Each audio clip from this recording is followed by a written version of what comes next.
And this is also very interesting problem of that is prove that the kinetic energy is a quadratic function of a velocity, and this is very important article. And at any time t, the position vector of ith particle of mass mi of holonomic system is ri, then kinetic energy is given by t is equal to half mi ri dot square, ri square, इनकी dot ही होना चाहिए क्योंकि kinetic energy है, तो half ri dot square. तो क्योंकि ri जो है that is position vector of okay, तो पोजीशन वेक्टर जो है that will be function of these q1 q2 q3 qn and t. Then I have to calculate its dot, तो then I will differentiate this ri respect to q1 q1 respect to t, ri respect to q2 q2 respect to t and so on, ri respect to qn and then qn respect to t and then last ri respect to t into t with respect to t. तो t respect to t will be 1. You can use the total derivative also, क्योंकि partial तो यहाँ पे बनेगा नहीं, single ही बन गया. Now curly r by curly q1, तो यहाँ पे q1 को t से डिफरेंशिएट किया तो this is q1 dot, curly r by curly q2 this is q2 dot, r by this one this is q1 dot and this is ri. तो I will consider this as one term and this as another term. जैसे हम करते हैं ना a plus b का whole square करना हो, तो then what we do, a1 plus b1 का होल स्क्वायर करना हो, तो देन व्हाट वी डू, हम पहले स्क्वायर करेंगे, देन दूसरे का स्क्वायर करेंगे, फिर वो आपस में मल्टीप्लाई होंगे, a into B and b into A, तो it become 2ab 2a1 b1. अगर सिमिलरली अगर a plus b plus c का होल स्क्वायर भी खोले तो व्हाट विल हैपन, तो पहला आएगा सभी टर्म का square, a square b square c square, फिर होगा a का b से मल्टीपल और b का a से मल्टीपल, तो then I will write 2 time ab, then I will write a into c and c into a, तो that will be 2 into ca, then I will do 2 into bc, तो a पहले multiply होगा b से, फिर a c से, तो this is a, look at this a b and a c, then b will multiply c. तो हर एक element जो है अगर मैं इसको 1 मानूं, इसको 2 मानूं, इसको 3 मानूं, तो I will do 1 with 2 1 with 3, then I will do 2 with 3, okay, 2 with 3. So this is very interesting point, so try to understand this point. Then kinetic energy में ये वैल्यू सब्स्टिट्यूट कर देंगे, तो there kinetic energy will be half mi ri square, ri ये सारा आ गया, तो इसको मैंने दो पार्ट्स में डिवाइड कर दिया, one is a this is second is b, okay. तो पहले इसका स्क्वायर हो जाएगा सारी टर्म का, देन दूसरी टर्म का स्क्वायर हो जाएगा, then 2a into b this one, okay. तो फिर ये वाले स्क्वायर भी ऐसे खुलेंगे,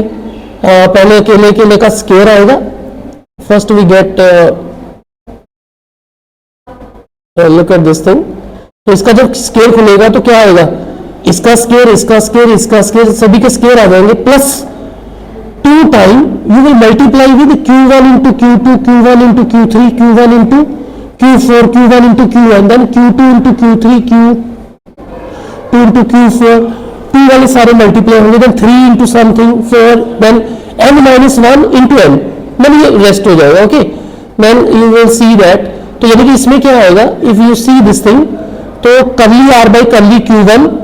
जो मल्टीप्लाई होगा अपने ही नंबर से, है ना, एक q1 डॉट इसका स्क्वायर आ गया, तो एक curly r by curly q जो लिखा है यहाँ पे मैंने लिखा a11, यानी ये अपने आप से मल्टीप्लाई हो रहा है स्क्वायर का मतलब, ये भी ऐसे ही होगा, सिमिलरली ये भी ऐसे ही होगा, ये लिख दिया q1 square, then 2 time you will write a12 q1 q2 q1 q2 से मल्टीप्लाई होगा, देन q1 3 से होगा, देन 4 से होगा, देन लास्ट में I told you that it will multiply by last one an minus 1 into an, ये यहाँ तक जाएगा, यानी कि यहाँ पे अगर देखोगे तो you will see that you will C an minus 1 into an, यानी कि जो qn माइनस 1 है वो qn तक जाएगा, okay. So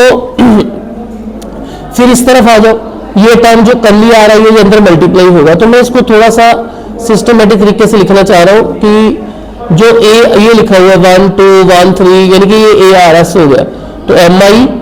into curly r by curly Q are जो है वो किससे मल्टीप्लाई हो रहा है, कर्ली i बाई s, ये यहाँ से पहली वाली टर्म में से आ रहा है ये वाला, यानी कि ये वाला जो टर्म है that is if you try to understand this, यहाँ से आएगा, यानी कि जो curly ri by curly q1 है वो किससे मल्टीप्लाई होगा, curly ri by curly q2, फिर 1 3 से होगा, 1 4 से होगा, फिर 2 3 से होगा, तो इसको हमने बोल दिया आर एस. आर एस का मतलब curly R by curly Q R will multiply with curly R by curly Q S, और यहाँ पे हमने कंडीशन लगा दी कि जो आर है वो एस से छोटा होगा या एस के इक्वल होगा। देन जो दूसरी टर्म है, एक टी वाली टर्म भी आएंगी, ये कर्ली आर आई है, ये curly R by curly T है, ये किससे मल्टीप्लाई होगा, curly R by curly T से, ये curly R by curly T, it will multiply with, यहाँ पे क्यू वन होना चाहिए था, दिस वन, तो ये वाली टर्म इससे मल्टीप्लाई होगी आर आई विद क्यू, ठीक है। तो यहाँ पे भी है वो कांस्टेंट लिखा हुआ, that is curly R by curly Q, Q R curly R by curly T. तो एक आएंगे आर आई बाई टी का स्केयर, ये लास्ट टर्म ये भी लिखी थी हमने, वेयर इज दैट टर्म, तो जब हम स्केयर करेंगे ये वाला यहाँ पे ये वाला टर्म, तो जैसे उसका वैल्यू हमने रख लिया, ए रख लिया, तो जो सारी की सारी जो कन्वर्टिंग एनर्जी है वो आ गई, that is converted into what is it is converted into, if you look at this, T half A11 Q1 square, A22 Q2 square, A33 Q3 square and ANN QN square plus 2 time ये आएगी ना, 2 time this one, ये 2 अंदर चला जाएगा तो ये 2 cut जाएगा, 1/2 से ये 2 कट जाएगा, तो ये left only with 1 2 Q1 dot Q2 dot so on. अगर आप देखोगे तो जो वेलोसिटी है उसकी डिग्री 2 है, Q1 डॉट 2, ये भी 2, ये भी 2, यहाँ पे भी देखोगे तो 1 into 1 2, 1 into 1 2, तो वी कैन से दैट की किनेटिक एनर्जी जो है वो 2 डिग्री की इक्वेशन बन रही है in terms of velocity. That is why paper में ऐसे क्वेश्चन पूछता है कि represent discuss the kinetic energy is a quadratic function of velocity, and this is very very important article.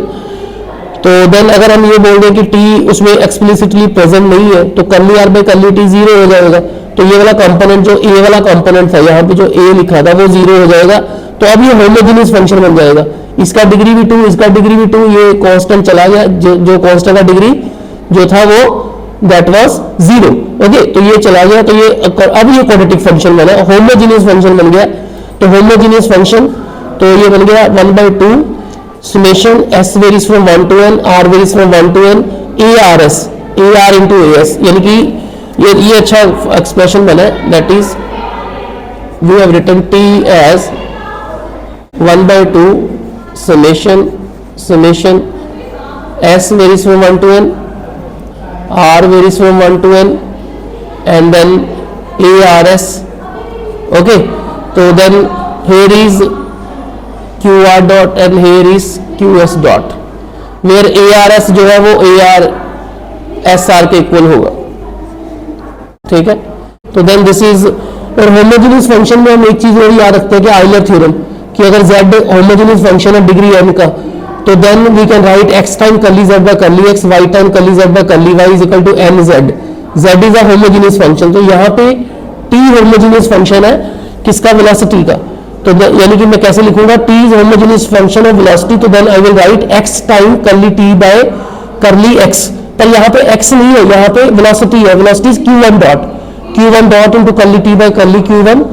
q2 dot into curly t by curly q2 and q3 dot into curly t by curly q3, क्योंकि t is homogeneous function, यहाँ पे z आ रहा है वहां पे t आएगा,